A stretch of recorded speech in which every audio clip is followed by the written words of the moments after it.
Problemet me stroke nisin në mëngjes. Një veprim i thjesht mund të shpëtojë jetën, mos e injoroni. Goditja në tru, stroke, është një nga shkaqet kryesore të vdekjes dhe invaliditetit në botë. Shumë raste ndodhin në orët e para të mëngjesit, pikërisht kur njerëzit zgjohen, ngrihen nga shtrati dhe mendojnë se dita do të nisë normalisht. Por a e dini pse ndodh kjo? Dhe ekziston vërtet një veprim i thjesht që mund të ndihmojë në parandalimin e rrezikut.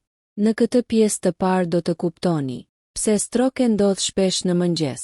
Si ndryshon presioni i gjakut gjatë natës? Cilat janë shenjat e para që shumica i injorojnë? Pse stroke ndodh shpesh në mëngjes? Studimet tregojnë se një përqindje e madhe e goditjeve në tru ndodhin midis orës 6:00 dhe 12:00 të mëngjesit. Arsyeja kryesore lidhet me rritjen e menjëhershme të presionit të gjakut, trashjen relative të gjakut pas orëve të gjumit, dehidratimin gjatë natës, aktivizimin e hormoneve të stresit sapo zgjoheni. Gjatë natës, trupi është në gjendje pushimi, por në momentin që zgjoheni, zemra fillon të rrahë më shpejt. Presioni rritet, enët e gjakut ngushtohen, gjaku bëhet më i përqendruar. Kjo kombinim krijon kushtet ideale për mpiksje gjaku ose bllokim të enëve të trurit. Çfarë është stroke? Stroke ndodh kur furnizimi me gjak në një pjesë të trurit ndërpritet. Ka dy lloje kryesore. Stroke ishemik nga mpiksja e gjakut më i shpeshti. Stroke hemoragjik nga çarja e një ene gjaku. Në të dyja rastet, çdo minutë pa oksigjen dëmton qelizat e trurit. Sipas World Health Organization, stroke është një nga shkaqet kryesore të vdekjeve dhe paaftësisë afatgjat në botë. Shenjat që mund të shfaqen në mëngjes. Shumë persona zgjohen dhe mendojnë se thjesht janë lodhur, por në fakt mund të jenë shenjat e para të stroke. Simptomat kryesore: dobësi në njërin anë të trupit, mpirje në fytyrë, vështirësi në të folur, marramendje e papritur, humbje e ekuilibrit, dhimbje koke e forte e pazakont. Testi i thjesht fast përdoret në gjithë botën. E face, fytyra bie në njërin anë. A arm, krahu nuk ngrihet. Se speq, fjalimi i çrregull. Të time, telefononi menjëherë urgjencën. Pse dehidratimi është faktor i rrezikshëm. Gjatë natës, ju nuk pini ujë për 6-8 orë. Trupi humbet lëngje përmes frymarrjes dhe djersës. Gjaku bëhet më i trash. Kjo rrit rrezikun për mpiksje. Shumë kardiologë rekomandojnë një zakon të thjeshtë sapo zgjoheni. Të pini një gotë ujë para se të bëni çdo gjë tjetër.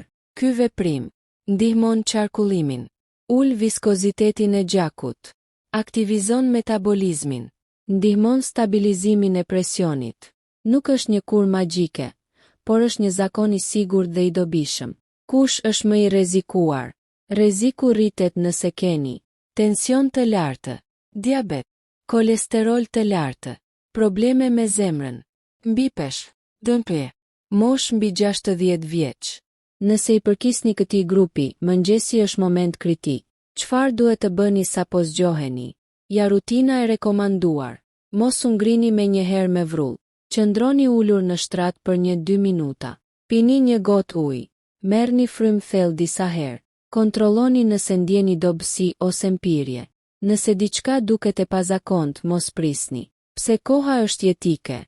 Në stroke, ekziston ajo që quhet dritarja e artë e trajtimit, zakonisht 3-4-5 orë për stroke ishemik. Sa më shpejt të arrini në spital, aq më shumë tru shpëtohet. Në shumë vende përdoren protokolle urgjente për trajtim të menjëhershëm. Në pjesën e dytë do të zbulojmë pse tensioni i mëngjesit quhet morning surge, si ndikojnë hormonet e stresit, gabimi që bëjnë shumë të moshuar sapo hapin sytë, ushqimet që rrisin rrezikun gjatë natës. Tani do të hyjmë më thellë në mekanizmat biologjik që ndodhin sapo hapni sytë, dhe pse kjo periudhë është kaq e rrezikshme.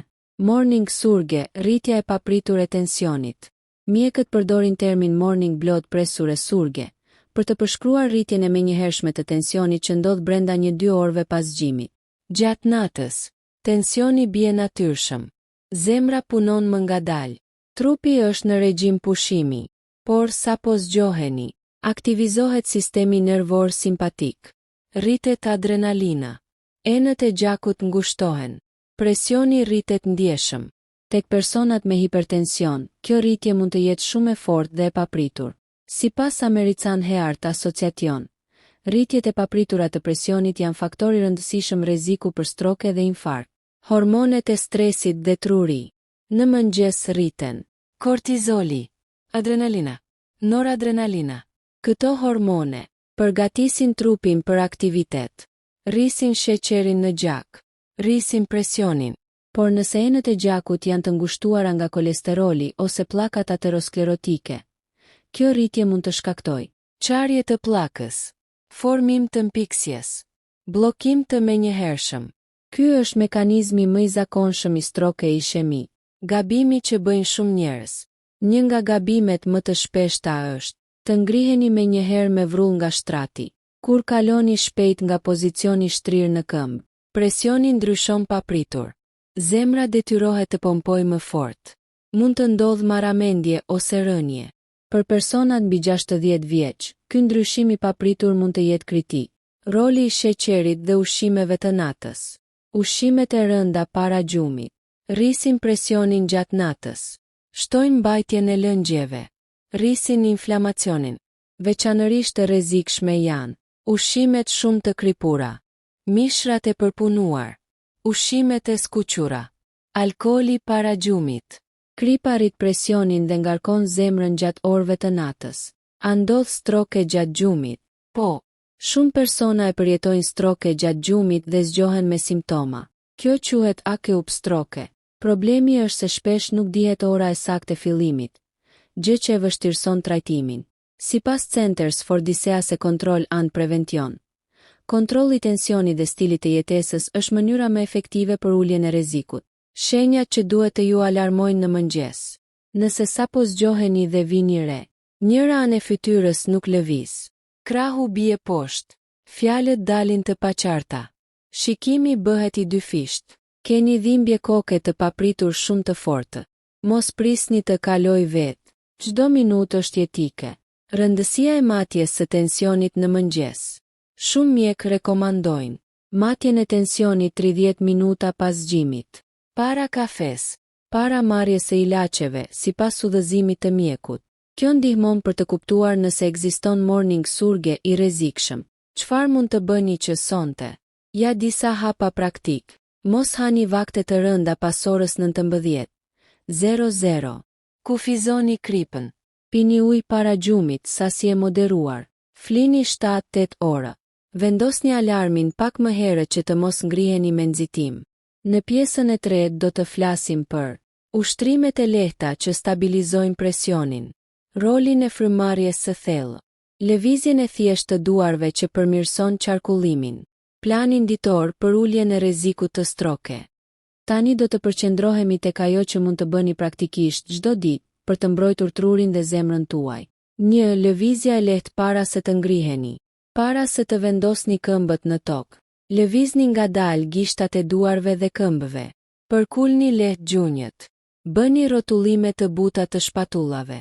Merrni 5 frymëmarrje të thella. Kjo ndihmon aktivizimin gradual të qarkullimit, stabilizimin e presionit, parandalimin e rritjes së menjëhershme të tensionit. Mos u ngrini kurrë me vrull. 2 gotë ujë hapi më i thjeshtë por i fuqishëm. Siç përmendëm më parë, gjatë natës humbni lëngje. 1 gotë ujë në temperaturë dhome sapo zgjoheni.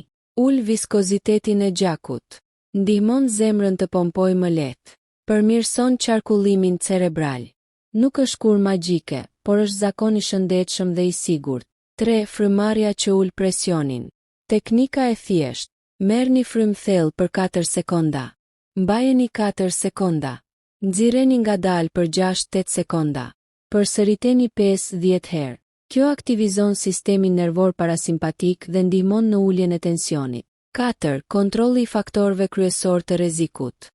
Sipas World Stroke Organization, shumica e rasteve të stroke mund të parandalohen duke kontrolluar tensionin e lartë, kolesterolin, dëmpin, mbipeshën, jetën sedentare. Ndryshime të vogla bëjnë diferencë të madhe. 5. Ecja 30 minuta në ditë. Ecja përmirëson elasticitetin e enëve të gjakut. Ul presionin. Përmirëson qarkullimin. Nuk duhet vrapim i rënd. Ecja shpejt mjafton. 6. Ushqimi që mbron trurin. Dietë e pasur me perime jeshile, fruta, vaj ulliri, drithëra të plota, reduktoni, kripën, mishrat e përpunuar, ushqimet e skuqura, sheqerin e tepërt. Modeli mesdhetar është ndër më të rekomanduarit për shëndetin kardiovaskular. 7. Shenjat mos prisni. Nëse shfaqen fytyrë e varur në njërin anë, dobësi në krah, vështirësi në të folur, kujtoni testin FAST. Sipas American Stroke Association, trajtimi i shpejt rrit ndjeshëm shanset për rikuperim. Mos prisni. Telefononi urgjencën menjëherë. 8. Gjumi i rregullt, faktori nënvlerësuar. Mungesa e gjumit rrit presionin, rrit inflamacionin, ndikon në ritmin kardiak. Synoni 7-8 orë gjumë cilësor. Përfundimi. Po, mëngjesi është periudhë ndjeshme për stroke, por jo, nuk jeni të pafuqishëm. Një kombinim i zgjimit gradual, gotës së ujit, frymarrjes së thellë, kontrollit të tensionit, lëvizjes së përditshme, ushqimit të shëndetshëm, mund të ulë ndjeshëm rrezikun. Kujdes, këto këshilla nuk zëvendësojnë konsultën me mjekun. Nëse keni tension të lartë ose histori kardiovaskulare, flisni me mjekun tuaj për planin personal të parandalimit.